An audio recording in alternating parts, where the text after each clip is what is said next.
Yes, 12th commerce class 10.1 करेंगे आज chapter financial market. Financial market क्या होता है? जहां फाइनेंशियल एसेट्स का क्रिएट एंड एक्सचेंज हो, purchase and sale of financial assets is known as financial market. Financial assets means equity, preference, debenture, bonds, treasury bill, commercial bill, like that. आगे पढ़ेंगे इसको। Functions, first is mobilization of saving and their channelizing into more productive uses, कि जो आपकी saving है उसको mobilise करता है कि यस हम एक अप्रोप्रिएट प्लेस पे लगा सकते हैं। लाइक हमारे पास सेविंग है तो ऐसी जगह पे लगाएं जहां ज्यादा रिटर्न मिल सके, इक्विटीज में, treasury bill, commercial bill, like that. Price discovery, ये हमें प्राइस, हम कोई कंपनी या कोई एक्ट नहीं बनाता, ये प्राइस डिमांड एंड सप्लाई से आता है कि मार्केट में डिमांड एंड सप्लाई कट करेगी एक पॉइंट पे, वो हमारा प्राइस डिसाइड होता है। प्रोवाइड लिक्विडिटी, कैश की फॉर्म में ट्रांजैक्शन होती है, ये बेटर रहता है, यहाँ पे कोई हैकर्स का कुछ नहीं होता, तो कैश की फॉर्म में इजीली हो सकता है। कॉस्ट ऑफ ट्रांजैक्शन को रिड्यूस करता है, कम करता है, यस, क्योंकि हम एक टाइम में, जैसे मान लो मैंने अब ट्रांजैक्शन की, विद इन 5 मिनट उसका प्राइस कम हो रहा है, बढ़ रहा है, तो उसके अकॉर्डिंग वो कॉस्ट ऑफ ट्रांजैक्शन धीरे धीरे कम होती रहती है। Types of financial market, money market, capital market. Money market जो शॉर्ट टर्म सिक्योरिटीज मीन्स वो सिक्योरिटी जिसकी पेमेंट विद इन 1 ईयर करनी होती है, दैट्स कॉल्ड मनी मार्केट। ज्यादा लिक्विडिटी होती है बिकॉज विद इन 1 ईयर है तो कैश की फॉर्म में ज्यादा होती है, ट्रांजेक्शन कॉस्ट कम है, वही थी। स्पीडी ट्रांजेक्शन, एकदम से ट्रांजेक्शन का प्राइस बढ़ता है तो हम फटाफट से उसको सेल कर देते हैं, कम होता है देन परचेज कर लेते हैं। एंड इसके पार्ट्स हम आगे करेंगे study. Treasury bill, commercial bill, call money, certificate of deposit, like that. Capital market, capital market जो लॉन्ग टर्म सिक्योरिटीज में होता है। Primary market, secondary market long term होता है, ट्रेड ऑफ फंक्शन करता है ये। कैपिटल फॉर्मेशन, कैपिटल इन्वेस्ट करने में हेल्प करता है अच्छे से। लिक्विडिटी को क्रिएट करता है कि कैश की फॉर्म में करना चाहिए, बट कैश की फॉर्म में ज्यादा कौन करता है? Money market. Treasury bill, money market कर रहे हैं हम स्टार्ट पहले। ट्रेजरी बिल जो आरबीआई इशू करती है गवर्नमेंट के बिहाफ पे। अब गवर्नमेंट को यहाँ पर पैसे की रिक्वायरमेंट है तो वो कुछ डॉक्यूमेंट इशू करती है, like company shares, debenture issue करती है, गवर्नमेंट ही करती है, but government treasury bill issue करती है, ठीक है। इसका मेच्योरिटी टाइम पीरियड 14, 91, 182, 364 डेज रहता है। परचेज कोई भी कर सकता है, commercial bank, NBFC, non bank financial institution, LIC, UTI, GIC sector.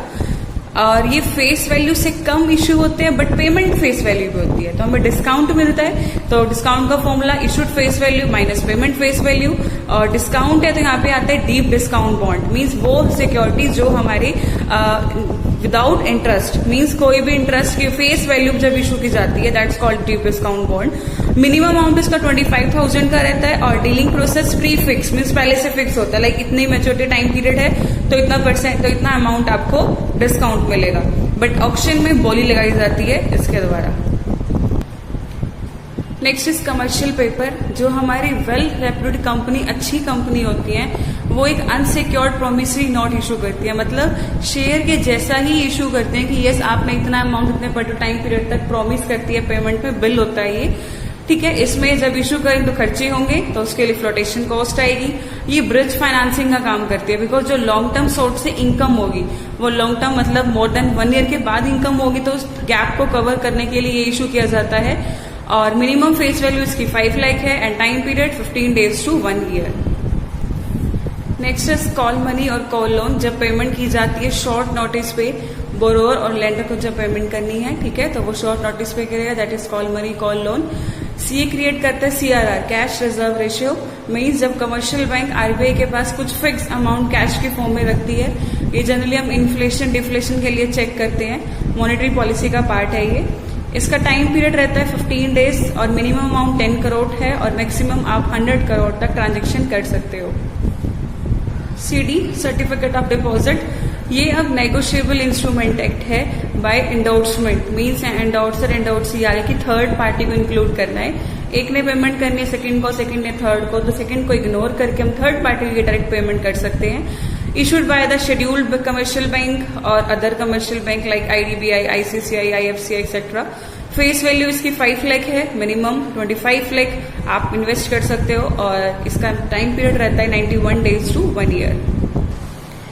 Commercial bill भी नेगोशिएबल इंस्ट्रूमेंट है, बट यहाँ पर हम सेलर और बायर की बात करेंगे। सीडी में होता है कोई भी बैंक, कोई भी कंपनी इशू कर सकती है, लेकिन एक कॉमन पर्सन इशू नहीं कर सकता, बट यहाँ पे कर सकता है बिकॉज सेलर की बात आ गई है। सेलर ड्रॉयर, बायर ड्रॉई, जब बिल ऑफ एक्सचेंज आता है अकाउंट्स में पढ़ते हो, ठीक है, और इसका टाइम पीरियड रहता है 90 डेज का। Next is the type of capital market, primary and secondary. Primary long term के लिए यूज की जाती है, I already discuss. Primary market जहां सिक्योरिटीज फर्स्ट टाइम सेल की जाए, ऐसी कंपनी, ऐसी मार्केट, ऐसा बैंक जब फर्स्ट टाइम सिक्योरिटीज को इशू करता है वो होती है प्राइमरी मार्केट। आप ये बोलो कि 10 years तक कंपनी एग्जिस्ट कर रही है and now they issue, then it is also called a primary market, ठीक है। इसके अदर नेम्स हैं इसके, new issue market, NIM and IPO, initial public offer. कोई पर्टिकुलर प्लेस नहीं होता, मीन्स बैंक भी इशू कर सकता है, कंपनी भी इशू कर सकती है, LIC, GIC के सब कर सकते हैं। बहुत सारे मेथड हैं इसके कैपिटल को फ्लॉट इंक्रीज करने की। पब्लिक इशू, भाई निकाल दो अपने जो प्रोस्पेक्टस होते हैं, मेमोरेंडम होता है, आर्टिकल ऑफ एसोसिएशन में। ऑफर फॉर सेल के लिए करो भाई। प्राइवेट प्लेसमेंट, एप्लीकेशन मंगवाई, अलॉटमेंट मंगवाई, first call, final call, like that. Right issue means जो एग्जिस्टिंग एम्प्लॉयज है वही हमारा काम करे, ठीक है, एग्जिस्टिंग एम्प्लॉय में इशू किया जाता है।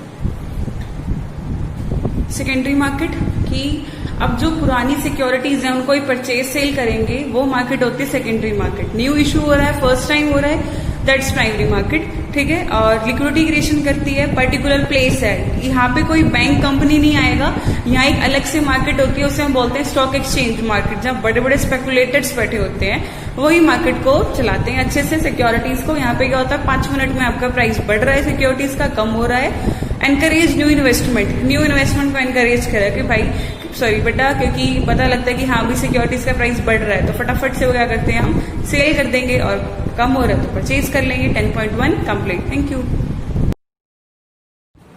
यस, 12th कॉमर्स क्लास 10.2 हमारी कंप्लीट हुई थी, so it's time for revision. Trading procedure on stock exchange and SEBI.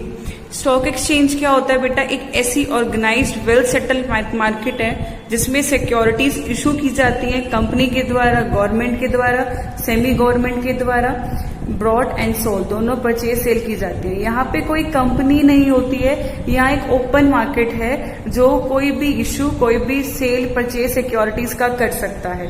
हम कहते हैं ना कि शेयर मार्केट, स्टॉक मार्केट ये सेम ही है। शेयर मार्केट का मतलब क्या है, सिर्फ शेयर्स आएंगे। स्टॉक मार्केट भी वही है कि जो सिक्योरिटीज है, मीन्स प्रेफरेंस शेयर्स हैं, इक्विटी शेयर्स हैं, डिवेंचर्स हैं, इन सब की ट्रेडिंग करना, buying and selling of securities in open market, that's called the stock exchange. जैसे कंपनी को संभालता है कंपनीज एक्ट, पार्टनरशिप को संभालता है पार्टनरशिप एक्ट, वैसे इसको संभालता है SEBI, stock exchange board of India 1992। तो कोई भी इसको इशू कर सकता है, एक सिंगल इंडिविजुअल हो गया, कंपनी हो गई, फर्म हो गया, एसोसिएशन हो गई, गवर्नमेंट, सेमी गवर्नमेंट, कोई भी सेल एंड परचेज कर सकता है। सो फीचर इसके ऑर्गेनाइज मार्केट है, dealing in securities by the various concern, proper तरीके से रूल्स एंड रेगुलेशंस होते हैं। आप ऐसे जाके डायरेक्टली लिस्टेड नहीं हो सकते, आपको पहले उसमें लिस्टेड आना पड़ेगा, ठीक है, तब आपको इसका अलग से अकाउंट बनता है इसमें, that is a demat account. Dealing only through the authorised member, authorised means जो लिस्टेड होंगे दैट वही सिक्योरिटीज का ट्रेडिंग करेंगे, सेल एंड परचेज करेंगे। Obey the rules and regulations, rules and regulation follow करनी पड़ेगी, किसकी, सेबी की। नेक्स्ट इज द फंक्शंस, क्या है इसके, providing liquidity and marketability of existing securities. जो सिक्योरिटी हमारी चल रही है, सेल एंड परचेज चल रहा है, उनको कैश में कन्वर्ट करना, उनकी मार्केटेबिलिटी करना। बिकॉज स्टॉक एक्सचेंज ही ऐसी मार्केट है जिसमें प्राइस एकदम से चेंज होता है, आपको पता भी नहीं चलता, विद इन 10 मिनट्स आपकी सिक्योरिटी का प्राइस बढ़ भी सकता है, कम भी हो सकता है। प्राइसिंग ऑफ सिक्योरिटीज, यहाँ पे प्राइस डिसाइड कोई कंपनी, कोई एक्ट नहीं करता, बल्कि यहाँ पे सीधा मार्केट करेगी। भाई डिमांड सप्लाई होगी, वही हमारा प्राइस डिसाइड होगा। सेफ्टी ऑफ ट्रांजेक्शन सेफ होती है बिकॉज जो लिस्टेड होंगे वही होंगे इसके अंदर include. Contribute to economic growth, एकदम से मार्केट प्राइस बढ़ता बहुत तेज है तो इकोनॉमिक जो ग्रोथ है अच्छे से बनती है इसके साथ। स्प्रेडिंग द इक्विटी कल्ट यहाँ पे कम रहता है क्योंकि फैलता रहता है because business. Providing scope for speculation, ये सेफ्टी इसलिए है कि जो लिस्टेड है, बट यहाँ पे जो ब्रोकर्स होते हैं बीच में, चाहे वो लिस्टेड होते हैं लेकिन उनको प्रिडिक्शंस बहुत हाई होती हैं कि यस एकदम से सिक्योरिटी का प्राइस बढ़ने वाला है, एकदम से सिक्योरिटी का प्राइस कम होने वाला है, तो वो ट्रांजेक्शन फटाफट कर देते हैं। तो यहाँ पे सट्टा बाजार है, that is called the speculation. Speculators यहाँ पे बहुत ज्यादा है। Next is the trading procedure. क्या इसका? First is selection of broker. हम जब इशू करते हैं, इवन द सेल करते हैं अपनी सिक्योरिटीज को, तो हम डायरेक्टली नहीं कर सकते, हमें एक इंटरमीडिएरी की हेल्प चाहिए होती है। तो इसलिए हम एक ब्रोकर को सिलेक्ट करते हैं। मे बी वो ब्रोकर ट्रस्टवर्दी होना चाहिए, बिकॉज हमने उसको भाई सिलेक्ट किया है सिक्योरिटीज के लिए, तो आपका नुकसान ज्यादा ना हो। और जब आप सिक्योरिटीज का ट्रेड करेंगे स्टॉक एक्सचेंज में, तो उसके लिए आपको एक पर्टिकुलर अकाउंट ओपन करना पड़ता है, that is the demat account with the depository. Depository में जो ट्रांसफर का काम करता है सिक्योरिटीज का, ठीक है। इसके लिए हमारी NSDL है और द CDSL है, ये सिक्योरिटीज में काम करती हैं। फिर मुझे लगता है कि ये डीमैट अकाउंट हो गया। अब मुझे एक ये ब्रोकर सिलेक्ट कर लिया है, then placing the order final कर देना। फिर चेक करते हैं कि यस भाई इतनी सिक्योरिटीज इस ब्रोकर को इतने टाइम पीरियड के लिए मुझे सेल करनी है, एग्जीक्यूटिव फाइनल हो गया। एंड देन पेमेंट हमारी होती है T+2 पीरियड में, T+ time period and 2 for the extra maturity period, जिसे ग्रेस डेज बोलते हैं। कि अगर आपकी पेमेंट नहीं आती टाइम पीरियड पे तो 2 डेज एक्स्ट्रा दिए जाते हैं। पहले थे T+5, T+7, बट आजकल ये इम्प्लीमेंट नहीं होता, सिर्फ T+2 इम्प्लीमेंट होता है। Next is the SEBI act 1992। अब जो स्टॉक एक्सचेंज मार्केट को कंट्रोल करता है, that is the SEBI act, and इस फंक्शन इज वेरी इंपॉर्टेंट। सीधा केस स्टडी आती है या सिंपल एक लाइन लिख देगा फंक्शन की, कहेगा कि identify the function of SEBI. So function 3 type के इसके। प्रोटेक्टिव में क्या करता है, सिर्फ ट्रेड प्रैक्टिस को चेक करता है, कोई भी एडवर्टीजमेंट वगैरह गलत ना हो, फ्रॉड ना हो रहा हो। इनसाइडर ट्रेडिंग को चेक करता है। इनसाइडर ट्रेडिंग क्या होता है, जैसे हमारे प्रमोटर्स हो गए, उसमें हेड हो गए, उनकी को चेक करेगा अकाउंट्स को। इन्वेस्टर्स को अवेयर करे कि यस भाई ये ब्रोकर लिस्टेड है या नहीं है, फ्रॉड तो नहीं हो रहा है। Promote code of conduct, rules of regulation set करेगा। तो आपको ऐसे लर्न करना है 1 मंथ लाइन में। प्रोटेक्शन का मतलब क्या है, unfair trade practice, insider trading, aware to investor and promote the code of conduct. Next is the regulatory. ये रेगुलेट करता है बिजनेस को, शेयर मार्केट अच्छे से चले, ठीक है। इंटरमीडिएरी को रेगुलेट करता है। इंटरमीडिएरी मीन्स ब्रोकर हो गए, एजेंट्स हो गए यहाँ पर। क्रेडिट रेटिंग एजेंसी जो शेयर इशू करवा रही है। वेंचर कैपिटल, बिजनेस स्टार्ट होने में फर्स्ट कैपिटल लगती है, वो venture capital. Schemes like mutual fund. Audit of the share market, जो अकाउंट्स हैं उनके वो चेक करना। तो ये सब किस में आता है, रेगुलेट में आता है। बिजनेस को करना रेगुलेट, इंटरमीडिएरीज को, क्रेडिट रेटिंग एजेंसी को, venture capital, various scheme and audit करवाना। डेवलपमेंट फंक्शन, डेवलपमेंट मीन्स यहाँ ट्रेनिंग देना, ठीक है। इंटरमीडिएट कि आपको कैसे शेयर मार्केट में ट्रेड करने हैं अच्छे से। फ्लेक्सिबल अप्रोच सेटअप करना कि बार बार रूल्स एंड रेगुलेशन अच्छे बनाते रहना, ठीक है। नई नई स्कीम्स लेकर आना। रिसर्च वर्क में डेवलप करना कि और कैसे बेटर हो सकती है हमारी स्टॉक मार्केट। अब आती है इसकी terms. Bull market. Bull market का मतलब होता है, बुल मीन्स तेजी वाला, कि यहाँ पे जो इन्वेस्टर्स होते हैं, स्पेकुलेटर्स होते हैं, वो पहले से ही प्रिडिक्ट कर लेते हैं कि उनका मार्केट प्राइस सिक्योरिटीज का फ्यूचर में एकदम से बढ़ेगा, ठीक है। फ्यूचर में बढ़ेगा बेटा मार्केट प्राइस, तो अब प्रेजेंट में क्या करेंगे, परचेज कर लेंगे ज्यादा से ज्यादा सिक्योरिटीज को। परचेज करेंगे तो आगे फ्यूचर में क्या होंगे, सेल करेंगे तो प्रॉफिट होगा।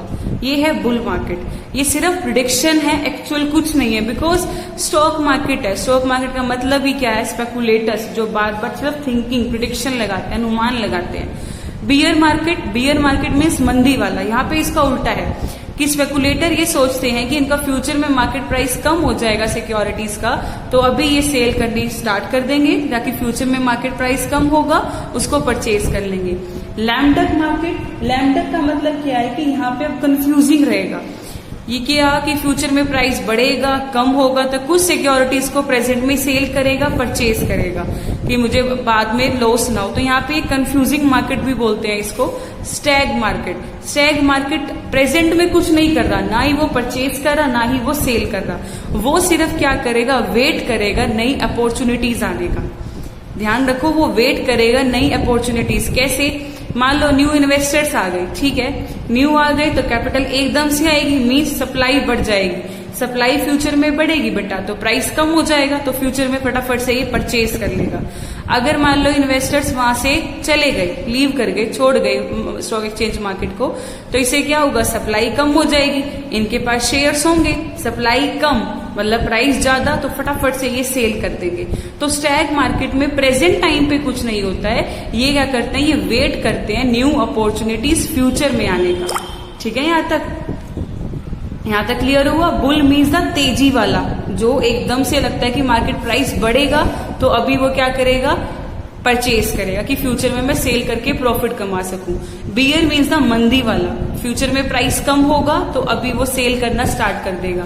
लैम्डा कंफ्यूजिंग है, या तो कुछ परचेज कर रहा है या कुछ सेल कर रहा है। स्टैग प्रेजेंट में कुछ नहीं कर रहा, फ्यूचर अपॉर्चुनिटीज का वेट कर रहा है। नेक्स्ट इज द बदला और कॉन्टेंगो। बदला और कॉन्टेंगो का मतलब क्या है, इसको लगता है कि फ्यूचर में प्राइस कम हो जाएगा, फ्यूचर में प्राइस कम होगा तो ये बुल मार्केट को कुछ टाइम पीरियड के लिए रोक देगा, पोस्टपोन कर देगा। बैकवर्डेशन इसका उल्टा, फ्यूचर में प्राइस बढ़ेगा तो ये बियर मार्केट को पोस्टपोन कर देगा। बिड प्राइस, वो प्राइस जिसमें इन्वेस्टर परचेज करता है सिक्योरिटीज को। ब्लू चिप शेयर, वो शेयर जो वेल अच्छी कंपनी इशू करती है, वेल गुडविल वाली कंपनी इशू करेगी, that is the blue chip share. बोर्सेस, बोर्सेस another name of the stock exchange. Next is the call option. Call option क्या होता है, ये एक प्रोमिस करता है कि फ्यूचर में इस टाइम पीरियड पे वो पेमेंट कर देगा, वो सिक्योरिटीज को इशू कर लेगा। बट पुट ऑप्शन में ऐसा कुछ नहीं होता, फिजिकल डिलीवरी यहाँ नहीं होती है। कॉर्नरिंग, कॉर्नरिंग का मीन्स क्या होता है कि सप्लाई पूरी हो जाएगी तो जिसकी वजह से हम एक स्पेकुलेटर फंड अच्छे से यूज कर सकते हैं। मीन्स सप्लाईज अगर हो रही है तो अपने शेयर्स को होल्ड करके रखना, सेल ना करना। सप्लाई कम हो गई तो अपने शेयर को फटाफट से सेल कर दो, इससे प्रॉफिट अच्छा हो जाएगा। नेक्स्ट इज द करेक्शन, कोई प्रॉब्लम है तो करेक्शन करना। शॉर्ट सेलिंग, शॉर्ट सेलिंग का मीन्स क्या है, यहाँ पे फिजिकल डिलीवरी नहीं होगी, ठीक है, फिजिकल डिलीवरी यहाँ पर नहीं होती है और वो बिजनेस सिक्योरिटीज को कम करने के लिए होते हैं। मीन्स सेलर के पास सिर्फ है कि हाँ भाई प्राइस कम हो गया तो पेमेंट ऐसे करनी है। डीमेटलाइजेशन, और जो डीमेट अकाउंट खोला जाता है। Euro bond, euro bond means कि जो आउटसाइड कंट्री मीन्स जो आउटसाइड अदर करेंसी में होता है यूरो बॉन्ड। इनसाइडर ट्रेडिंग, जो अंदर के बंदे हैं लाइक द प्रमोटर है, हेड है वो, ठीक है। इंस्टीट्यूशनल इन्वेस्टर, कोई भी institution like the IDBI, IFCI. ये kerb trading, kerb trading means the overtime working, कि मॉर्निंग और टाइम पर जो ओवर टाइम करेगा कर्व ट्रेडिंग होता है। ऑर्डर्स में सिक्योरिटीज हमेशा in the form of proper number होती है, not in the odd term. आपको 10.2 क्लियर हो गई। Now it's time for solve case study.